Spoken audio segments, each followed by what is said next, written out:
Hello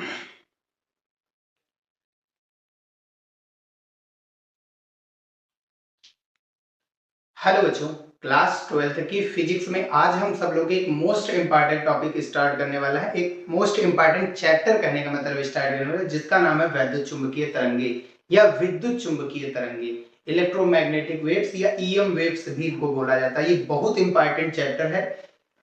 ये class 11th की chemistry में भी आप लोगों ने पढ़ा, फिजिक्स में भी थोड़ा थोड़ा हिंट लिया था कि विद्युत चुंबकीय तरंगे क्या होती है। ठीक है, तो ये क्या होती है उसको बाद वाले अगले वीडियो में कवर करेंगे, लेकिन इसकी जरूरत क्यों पड़ी ये चीज हम सब लोग यहां पर पढ़ेंगे। तो सबसे पहला काम इसमें मैक्सवेल ने किया था। मैक्सवेल ने क्या बताया, मैक्सवेल ने क्या सोचा कि अगर, ध्यान से समझिए बात, कि अगर परिवर्ती चुंबकीय क्षेत्र, ध्यान से समझना, अगर चुंबकीय क्षेत्र परिवर्तित होगा तो चुंबकीय फ्लक्स भी क्या होगा, परिवर्तित। चुंबकीय फ्लक्स परिवर्तित होगा तो कुंडली या परिपथ में एक विद्युत वाहक बल उत्पन्न हो जाता है। एक विद्युत वाहक बल उत्पन्न हो जाता है, जिसको आप स्मॉल ई से लिखिए या वी से भी आप लिख दीजिए। और यही जो है किसको प्रेरित करता है, धारा को। तो आप ये चीज समझिए कि अगर चुंबकीय क्षेत्र परिवर्तित हुआ तो क्या धारा परिवर्तित होगा, बिल्कुल। परिवर्तित चुंबकीय क्षेत्र अगर धारा को उत्पन्न करता है, धारा कहने का मतलब जब आवेश गति करने लगता है उसी को हम धारा कहते हैं। और आवेश अपने चारों ओर कौन से क्षेत्र उत्पन्न करता है, वैद्युत क्षेत्र उत्पन्न करता है। तो कहीं ना कहीं से अगर देखेंगे तो चुंबकीय क्षेत्र वो किस पर डिपेंड है, वैद्युत क्षेत्र पर। भाई ये धारा कब आई, जब चुंबकीय क्षेत्र परिवर्तित हुआ। तो परिवर्ती चुंबकीय क्षेत्र वैद्युत क्षेत्र उत्पन्न करता है। ये चीज फैराडे का जो नियम था उसी से सिद्ध हो गया था कि परिवर्ती चुंबकीय क्षेत्र वैद्युत क्षेत्र को जन्म देता है। तो क्या परिवर्ती वैद्युत क्षेत्र चुंबकीय क्षेत्र को जन्म देगा, इसी बात की खोज ने इस चैप्टर को सामने ला करके रख दिया, जिसका नाम है वैद्युत चुंबकीय तरंगे। ठीक है, तो परिवर्ती वैद्युत क्षेत्र चुंबकीय क्षेत्र को जन्म देता है, जिसके कारण एक तरंग बनता है। और तरंग बनती है, उसी तरंग को हम सब लोग विद्युत चुंबकीय तरंगों के नाम से जानते हैं। इसका डेली लाइफ में यूज भी बहुत सारा है। तो ये क्यों आया, कैसे आया, ये चीज हमने आपको बता दिया है। अब इस चैप्टर की सबसे पहली हेडिंग हम सब लोग पढ़ेंगे, विस्थापन धारा। ये भी क्यों आया है, ये भी हम सब लोग इसी चैप्टर में, इसी वीडियो में कंप्लीट करेंगे। तो विस्थापन धारा मैक्सवेल के अनुसार परिवर्ती वैद्युत क्षेत्र चुंबकीय क्षेत्र उत्पन्न करता है, जिसके कारण उत्पन्न धारा विस्थापन धारा कहलाती है। इसको आईडी से लिखते हैं, डिस्प्लेसमेंट करंट। और ये होता है epsilon naught into d dt, या फाई भी नहीं है, फाई ई है। परिवर्ती वैद्युत क्षेत्र है, वैद्युत क्षेत्र परिवर्तित होगा तो वैद्युत फ्लक्स भी परिवर्तित होगा। तो फ्लक्स के परिवर्तन से ही विद्युत धारा का जन्म हुआ।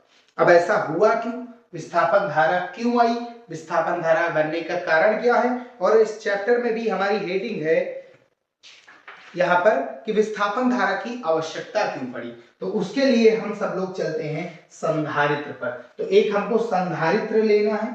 संधारित्र हम सब लोग जानते हैं ना कि एक प्लेट जितनी होती है प्लस की,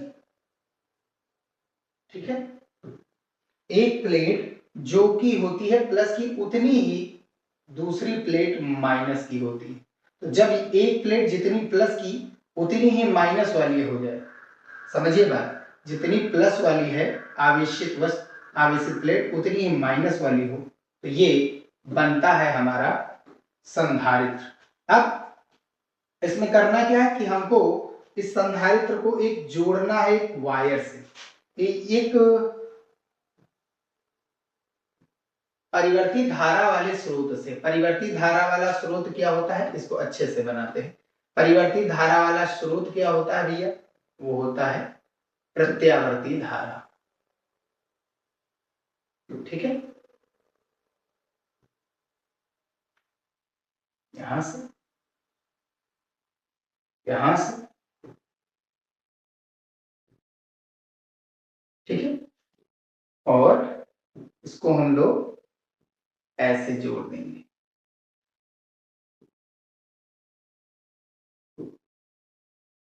अच्छे से, है ना।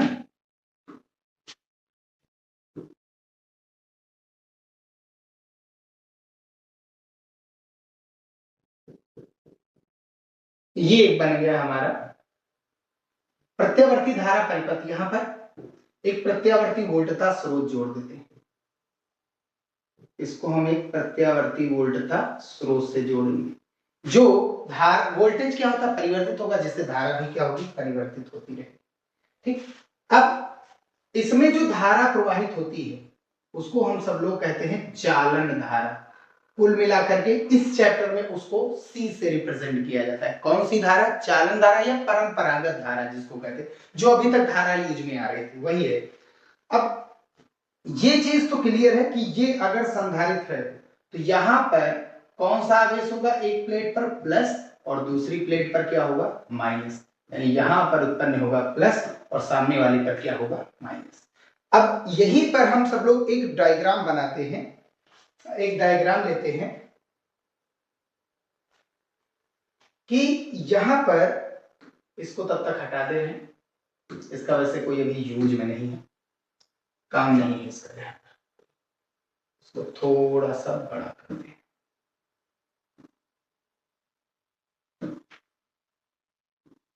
चित्र बड़ा रहेगा, समझने में आसानी होगी।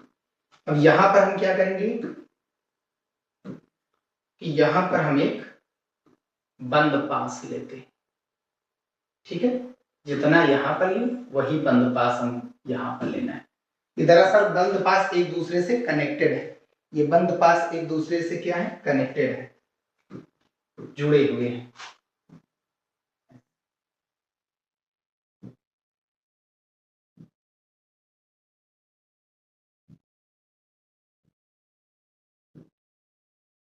ठीक है, ये बंद पास, इसका नाम क्या हो गया, इस बंद पास का नाम हो गया S1 और इसका नाम हो गया S2। क्लियर है बात। ये बंद पास है जिसका एरिया भी कुछ ना कुछ होगा, ठीक।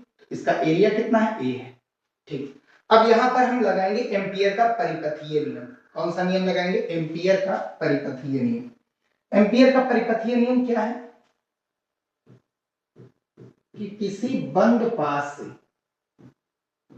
किसी बंद परिपथ से संबद्ध कोई एक चालक है, उस चालक में बहने वाली, समझिएगा, उस चालक में बहने वाली कुल धारा का जो म्यू0 गुना होता है वो पृष्ठ पर चुंबकीय क्षेत्र के रेखीय समाकलन के बराबर होता है, ठीक। एम्पियर के परिपथीय नियम से, परिपथीय नियम से पहले देख लेते हैं इसका कारण क्या है, क्यों आया ये चीज, फिर इसके बाद आगे देखेंगे। एम्पियर का परिपथीय नियम हमको पता है क्या होता है, integration of B vector dot dl vector वो बराबर किसके होता है, म्यू0 इंटू सिग्मा आई के। अब कौन से पृष्ठ की बात करेंगे, जब S1 पृष्ठ की बात जब करेंगे, जब हम सब लोग किस पृष्ठ की बात करेंगे, S1 पृष्ठ के लिए, ठीक है। इसको हम हटा करके बीच में लिखे दे रहे हैं, जब कौन से पृष्ठ की ये बात आएगी, S1 पृष्ठ के लिए, ठीक है। तब ये बराबर होगा म्यू0 और इसमें बहने वाली कुल धारा, इसके अंदर कितनी धारा प्रवेश कर रही, पहले ये देखिए कौन सी धारा जा रही, I2। और अगर S2 के लिए देखा जाए, ध्यान से समझिए, S2 के लिए देखा जाए, इस पृष्ठ, दोनों पृष्ठ एक ही है, कोई अलग नहीं है, ये एक दूसरे से जुड़े हैं। आप चाहें तो इसको एक में ही बना दीजिए, आप चाहें तो इसको एक में ही बना दीजिए, इन दोनों को एक दूसरे से कनेक्ट करा के, बस अलग अलग सतह का है पूरा एक ही सतह, ठीक, बस केवल दिखाया गया वृत्ताकार में। तो S2 वाली सतह की जब बात आएगी, S2 वाली सतह के लिए, कौन सी सतह के लिए, S2, तो उसके लिए ये क्या हो जाएगा, क्या संधारित्र के, ध्यान से समझिए, क्या संधारित्र के अंदर कोई धारा होती है, नहीं होती है। संधारित्र केवल ऊर्जा को अपने अंदर स्टोर किए रहता, उसके अंदर कोई धारा नहीं होती है, तो इसका मान क्या हो गया, 0। अब ध्यान से समझिए, ये वही धारा है जो अंदर जा रही है, तो अंदर जा तो रही है कौन सी धारा, IC, क्या वो बाहर निकल रही, भाई इस वाले सतह में जा रही IC, तो इसमें किससे कितनी निकलनी चाहिए थी, इससे भी कितना कनेक्टेड होना चाहिए, वो धारा आई से कनेक्टेड होनी चाहिए थी। जो धारा इसमें गई है भाई अंदर गई है वही तो बाहर निकलेगी। अगर एक चालक है, इस चालक में कौन सी धारा बह रही है, आई, तो ध्यान से समझिए इसके अंदर कौन सी धारा जा रही है, आई।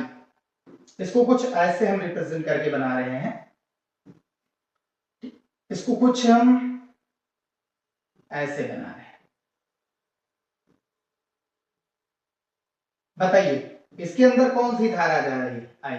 तो इसके बाहर से कौन सी धारा निकलनी चाहिए थी, आई निकलनी चाहिए थी। तो अंदर कौन सी जा रही है, इस पूरी सतह को देखो आई जा रही थी और यहां से निकल कुछ नहीं रही, इसका मतलब कुछ ना कुछ गड़बड़ हो रहा है यहाँ पर। तो दरअसल हम आपको जानकारी के लिए बता दें कि यहाँ पर संधारित्र के बीच में कोई और धारा नहीं, यही विस्थापन धारा होती है। तो इसीलिए यहाँ पर ये value mu not I D लिख दी जाती है।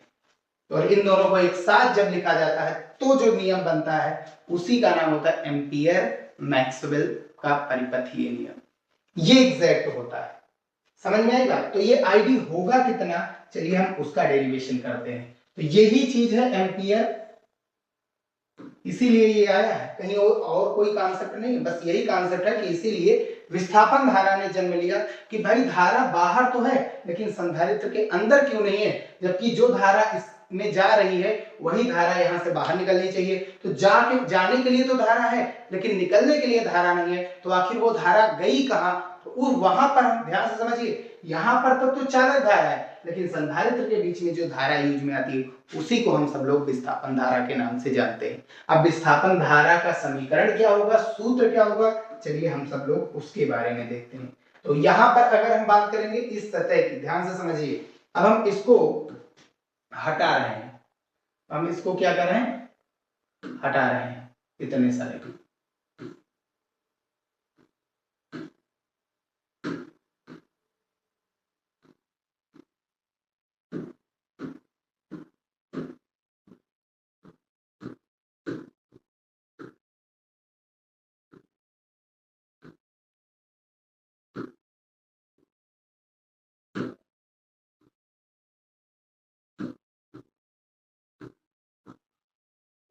खत्म कर रहे हैं इसको, ठीक है भैया। ये एक सतह है, एक सरफेस है, एक सतह है। इस वाली जगह पर ध्यान से समझिए बात, यहां पर ये वाली हो गई प्लस वाली, क्यों आवेशित प्लस, प्लस क्यों से आवेशित प्लेट, धनावेशित प्लेट, और ये माइनस क्यों आवेशित प्लेट। तो एक पर क्या होता है प्लस आवेश और दूसरे पर इतना ही कौन सा आवेश होता है, माइनस का आवेश, ठीक है। ये होता है आपका क्या, संधारित्र, ठीक है। अब ध्यान से समझिए, संधारित्र में प्लस से माइनस प्लेट की ओर क्या उत्पन्न होता है, वैद्युत क्षेत्र, और इस सतह का क्षेत्रफल कितना है, ए। तो अगर हम सब लोग बात करेंगे प्लेटों के मध्य वैद्युत क्षेत्र की, किसकी बात करेंगे, प्लेटों के, संधारित्र की प्लेटों के मध्य उत्पन्न वैद्युत क्षेत्र, तो वो कितना आएगा, उत्पन्न वैद्युत क्षेत्र, संधारित्र की प्लेटों के मध्य उत्पन्न वैद्युत क्षेत्र, तो वो कितना आएगा, वो होगा हमारा ई बराबर, वो होगा हमारा ई बराबर संधारित्र की प्लेटों के मध्य सिग्मा अपॉन एप्सिलॉन नॉट, और सिग्मा बराबर क्या पढ़ा है, Q upon A epsilon not. अगर क्यू की बात करेंगे तो क्यू का मान यहाँ से कितना निकल के आएगा, ए एप्सिलॉन नॉट का यहाँ से गुणा करो तो ई ए एप्सिलॉन नॉट। तो यहाँ से हम देख सकते हैं अगर हम वैद्युत क्षेत्र का मान बढ़ाए या घटाएंगे तो आवेश प्रवाहित, आवेश का मान बदलेगा। तो आवेश किस पर डिपेंड है, वैद्युत क्षेत्र के मान पर, ठीक। तो ये बन गया हमारा इक्वेशन नंबर फर्स्ट। अब इसी में हम देखते हैं इक्वेशन नंबर सेकेंड कि वैद्युत फ्लक्स का मान हमने पढ़ रखा है। अच्छा, इसको हम एक तरफ खिसका देते हैं ताकि ज्यादा आसान, इस तरफ किए दे रहे हैं ताकि, अब यहां पर हम वैद्युत फ्लक्स की बात करेंगे। अगर वैद्युत क्षेत्र है तो फ्लक्स कितना होगा, वैद्युत फ्लक्स, वैद्युत फ्लक्स वैद्युत फ्लक्स का फार्मूला तो पढ़ रखा है ना, वैद्युत क्षेत्र बदल रहा है यानी वैद्युत फ्लक्स बदल रहा होगा, तो उसके लिए क्या फार्मूला पढ़ा, फाई ई बराबर E vector dot A vector होता है, तो जिसको हम सब लोग ई ए कॉस थीटा से लिखते हैं। थीटा कितना आएगा, ध्यान से समझिए, एरिया वेक्टर, ये सतह कुछ ऐसी रखी गई, टेढ़ी है, ये कुछ ऐसी रखी गई है, तो एरिया वेक्टर या तो इधर होगा या तो इधर होगा लंबवत, तो लेंगे किस डायरेक्शन में, वैद्युत क्षेत्र की डायरेक्शन में। एरिया वेक्टर हमेशा वैद्युत क्षेत्र की डायरेक्शन में लेंगे, तो कोण कितना बनेगा 0 डिग्री, तो cos 0 डिग्री की वैल्यू होती कितनी है 1, ठीक है। तो यहां से E का मान, प्लेटों के बीच वैद्युत क्षेत्र कितना होता है, E बराबर Q upon A epsilon not होता है, प्लेटों के मध्य उत्पन्न वैद्युत क्षेत्र। अब इनटू में कितना लिखा A और cos 0 अंश की वैल्यू 1, ये कैंसिल आउट हो गया, तो यहां से आप देख सकते हैं जो फ्लक्स मिला है, यहां से आप देख सकते हैं जो फ्लक्स मिलेगा आपको, वो क्या मिल रहा है,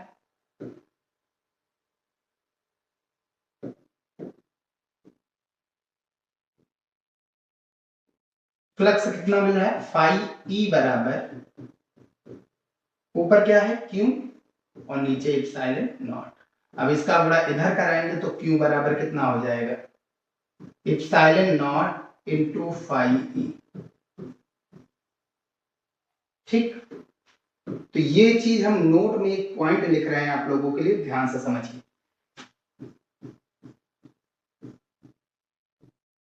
क्या है पॉइंट, कि वैद्युत क्षेत्र या वैद्युत क्षेत्र या फ्लक्स, वैद्युत क्षेत्र या फ्लक्स का मान बदलने पर, का मान बदलने पर क्या होगा, बदलने पर क्या होगा, यहां पर आवेश भी बदल जाएगा, ठीक है। प्लेटों पर जो आवेश है वो क्या हो जाएगा, बदल जाएगा, समझ गए भैया। अब एक चीज है, जब इतना हो गया तो वैद्युत धारा क्या बनने वाली है, भाई हमको प्लेटों के मध्य क्या उत्पन्न करनी है, वैद्युत धारा। प्लेटों के बीच जो वैद्युत धारा उत्पन्न होगी वो किसके कारण आई है, प्लेटों के बीच वैद्युत धारा किसके कारण, जब आवेश परिवर्तित होगा, आवेश बदलेगा, एक जगह से दूसरी जगह जाएगा, तो हम ये चीज कह सकते हैं आई बराबर क्या पढ़ा गया है, आवेश के बदलने से आवेश परिवर्तन की दर को ही हम क्या कहते हैं, विद्युत धारा, ठीक है। तो यहां से कितना आएगा विद्युत धारा का मान, आई बराबर d d t of q, और क्यू की वैल्यू कितनी है आपकी, epsilon naught into phi E, epsilon naught constant होता है, ये बाहर चला जाएगा, तो आई बराबर कितना आ गया, एप्सिलॉन नॉट और इनटू में d d t of phi ई।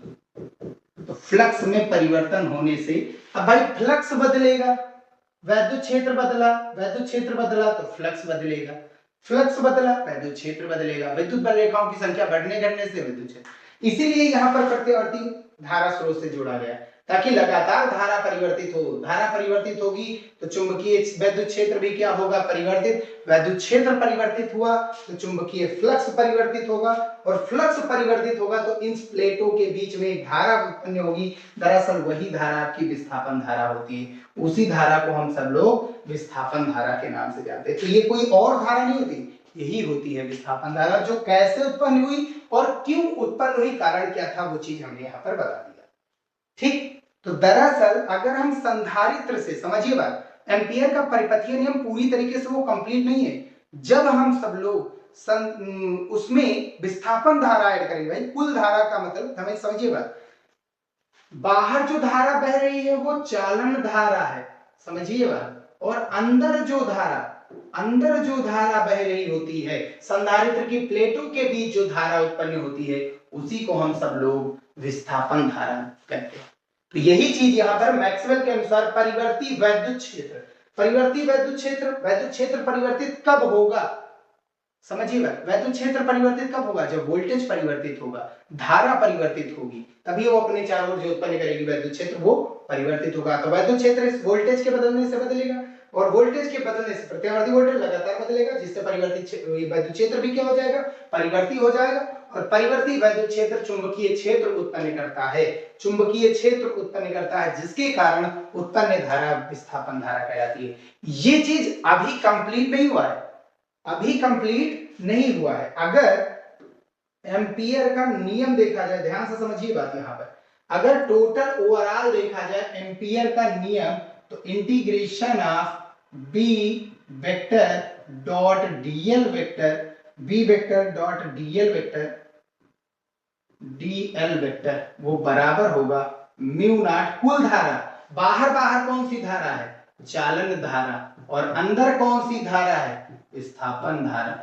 इन दोनों के कुल धारा का म्यू नॉट गुना होता है, ये होता है। अब बस बात समझिए, ये दोनों धाराएं मिल करके चुंबकीय क्षेत्र को जन्म दे रहे हैं, कोई एक धारा जन्म नहीं देती, दो धाराएं मिल करके।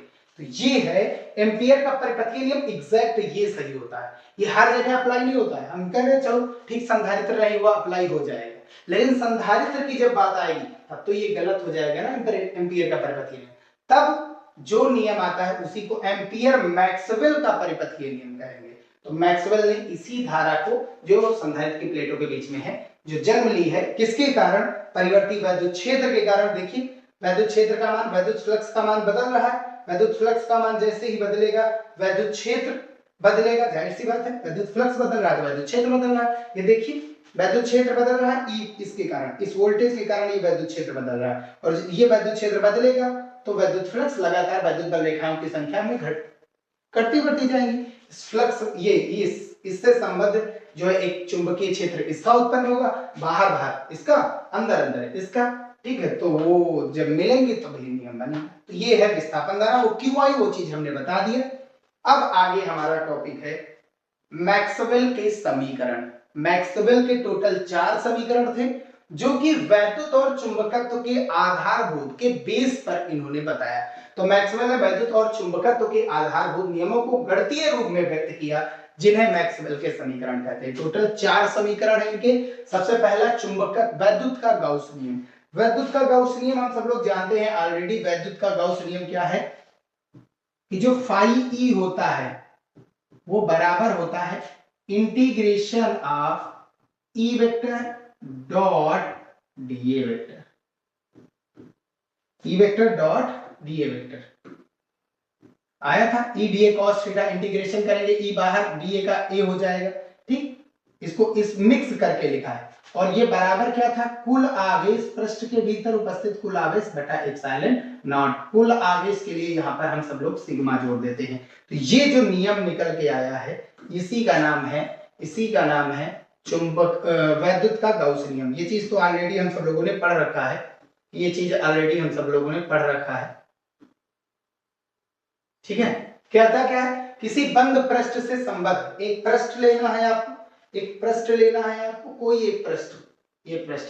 अब इस पृष्ठ में जितने भी आवेश हैं Q1, Q2, Q3, आप चाहे प्लस लें और चाहे माइनस, Q4 ये माइनस, बाकी सारे क्या है प्लस। बाहर वाले से हमसे कोई मतलब नहीं, बस अंदर किसी पृष्ठ से संबद्ध कुल वैद्युत फ्लक्स जो फाई ई होता है, पृष्ठ में उपस्थित कुल आवेश, पृष्ठ के भीतर जो कुल आवेश होता है उसका 1/ε0 गुना कुल आवेश मतलब सिग्मा क्यू, ठीक। सिग्मा क्यू करेंगे तो Q1 minus Q1 plus Q2 minus plus Q3 और माइनस Q4 ये होंगे मान, ठीक है। वैसे इनके बारे में पढ़ रखा है, इसी को पहला नियम इन्होंने बताया। दूसरा जो समीकरण है वो चुंबकत्व का गाउस नियम है। इसमें इन्होंने ये बताया कि अगर ध्यान से समझिए, एक कोई बंद सतह, एक कोई सतह है, एक सतह है।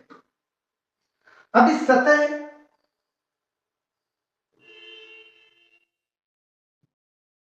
अगर यहां पर n क्षेत्र है, s क्षेत्र है, चुंबक है ना, चुंबक के लिए हमने ये सतह काट दिया। अब ध्यान से समझिए, n से चुंबकीय बल रेखाएं चलती हैं किस ओर, s की ओर, n से किस ओर जाती हैं, s की ओर। अब ध्यान से समझिए, इस पृष्ठ से कितनी चुंबकीय बल रेखाएं निकल रही, कितनी चुंबकीय बल रेखाएं निकल रही हैं, 2 निकल रही हैं, और पृष्ठ के अंदर भी कितनी आएंगी, 2। भाई ये चीज हमने पढ़ रखा है, चुंबक के बाहर n से s चुंबक के भीतर S से N होती है। तो जितनी गई है चुंबकीय बल रेखाएं उतनी ही पृष्ठ के अंदर आ रही है, तो जितनी जा रही है उतनी आ रही है। तो नंबर्स कितने बचे? कोई बचा ही नहीं, 2 गई 2 आई, तो बचा कितना? कुछ नहीं बचा। नेट निकालेंगे तो आगत के लिए होता है माइनस और निर्गत के लिए प्लस, तो 2 प्लस 2 माइनस जोड़ेंगे तो फ्लक्स कितना बचा? 0। तो इससे ये निष्कर्ष निकलता है कि चुंबक में एकल ध्रुव का अस्तित्व नहीं होता है, चुंबक में 2 ध्रुव होते हैं। आप इसको बांटेंगे, इसको यहाँ पर ये ब्रेक कर देगा ये पृष्ठ, तो यहाँ पर S आ जाएगा अपने आप और यहाँ पर क्या आ जाता है? N आ जाता है। ये चीज होता है, इसके बारे में हमने ऑलरेडी पढ़ा दिया। और इसका जो मान होता है वो B vector dot ds vector, कुछ लोग लिखते हैं, कुछ dA लिखते हैं, और इसका जो मान होता है चुंबकीय फ्लक्स होता है ये 0 होता है। भैया होता कितना है? ये 0 होता है मान। ठीक है, ये है चुंबकत्व का गाउस नियम। अब आगे बढ़ते हैं। आगे है वैद्युत चुंबकीय प्रेरण का फैराडे नियम, और यही नियम वो है जो बताता है परिवर्ती चुंबकीय क्षेत्र वैद्युत क्षेत्र को जन्म देता है। और इसी क्वेश्चन ने इस चैप्टर को जन्म दिया कि अगर परिवर्ती चुंबकीय क्षेत्र वैद्युत क्षेत्र को जन्म देता है, यानी कि विभवांतर उत्पन्न करता है, तो जाहिर सी बात है वैद्युत क्षेत्र अगर परिवर्तित होगा तो चुंबकीय क्षेत्र जन्म लेगा, जिससे एक तरंग बनती है, और वो होती है आपकी कोई और तरंग नहीं, वैद्युत चुंबकीय तरंग। ठीक, तो इसके बारे में इन्होंने क्या होता है, किसी बंद पृष्ठ में उत्पन्न प्रेरित विद्युत वाहक बल परिपथ से संबद्ध चुंबकीय फ्लक्स में हुए परिवर्तन के ऋणात्मक मान के बराबर होता है। इसके लिए फार्मूला भी हमने बताया था, E इक्वल्स टू माइनस का, आप E लिखिए चाहे ऐसे लिख दीजिए, वो चीज हमने पहले ही बता दिया, माइनस का d dt of phi b चुंबकीय फ्लक्स के ऋणात्मक मान के बराबर। अच्छा, एक चीज और है भैया, एक चीज ये विद्युत वाहक बल के लिए एक फार्मूला बताया था, E बराबर integration of E into dr, बताया था कि नहीं बताया था? dr भी एक सदिश राशि थी और E भी एक सदिश राशि। विभवांतर तथा वैद्युत क्षेत्र की तीव्रता में संबंध, यही तो था।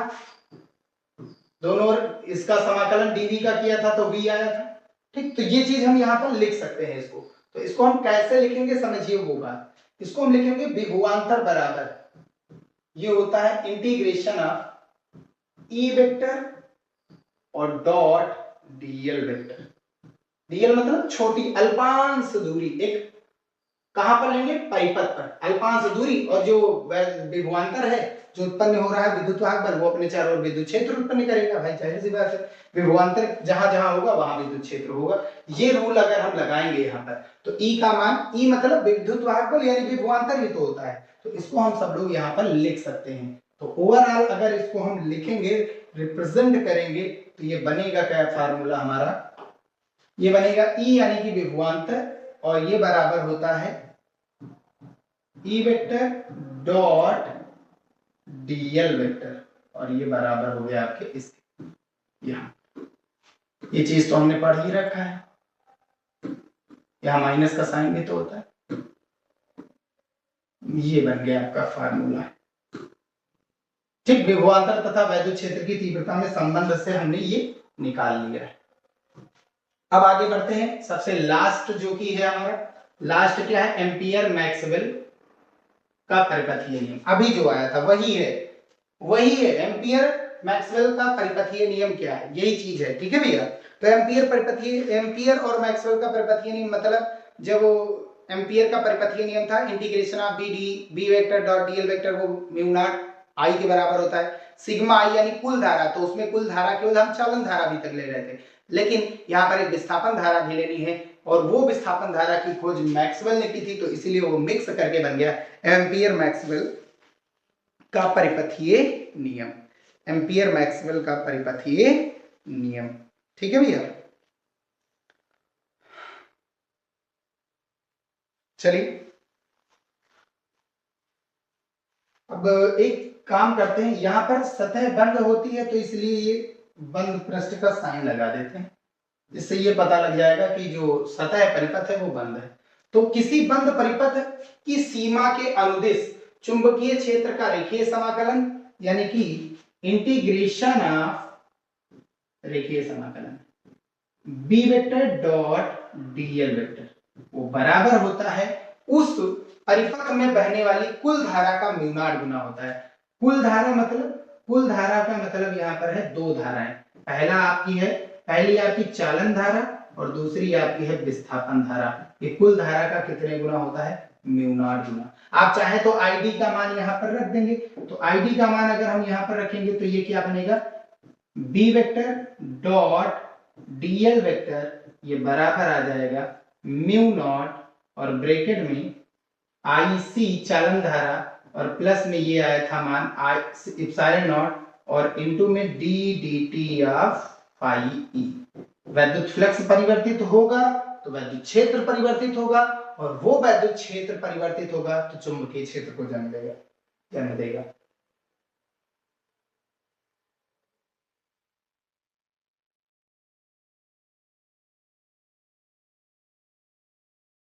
ठीक है, तो अगर वैद्युत क्षेत्र परिवर्तित होगा तो वो चुंबकीय क्षेत्र को जन्म देगा। ठीक है, ये अंदर किसके अंदर? संधारित्र के अंदर। ठीक है, बाकी और कोई दिक्कत नहीं। ये बन गया आपका, छोटा किए दे रहे हैं।